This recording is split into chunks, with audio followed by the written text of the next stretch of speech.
बिहार में बटेंगे तो कटेंगे के नारे पर जेडीयू बीजेपी आमने सामने है। इसे लेकर जेडीयू के बड़े मुस्लिम चेहरे एवं एमएलसी गुलाम गौस ने कहा कि इस तरह के नारे की देश में कोई जरूरत नहीं है।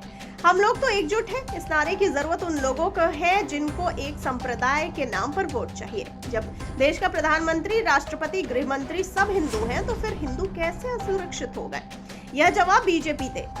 आइए अब जानते हैं इस मामले को लेकर गुलाम गौस ने बटेंगे तो कटेंगे पर क्या कहा।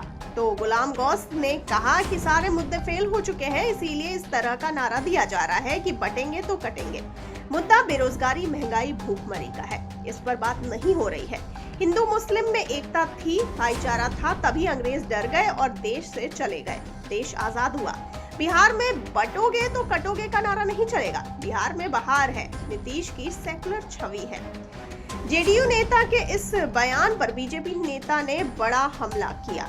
बीजेपी के राष्ट्रीय प्रवक्ता डॉक्टर अजय आलोक ने गुलाम गौस पर पलटवार करते हुए कहा कि हिंदू बटेंगे तो कटेंगे और निर्मलता से कटेंगे। कसाई की तरह निर्ममता से मारेगा। हम लोग कटे हैं, 1947 में कटे हैं, उसके बाद कई बार दंगों में कटे हैं। जब भी हम लोग बटे हैं तो कटे हैं, इसीलिए अब बटने को हम तैयार नहीं हैं। अजय आलोक ने कहा कि बिहार के हिंदू भाइयों से अपील है, मिलकर रहिए, साथ रहिए। बटेंगे तो कटेंगे, एक है तो सेफ है। देश से अंग्रेज और मुस्लिम भी भाग गए, धर्म के आधार पर पाकिस्तान ले लिया। बाकी यहाँ क्यों रुक गए? जो लोग रुक गए सिर तन से जुदा का नारा दे रहे हैं।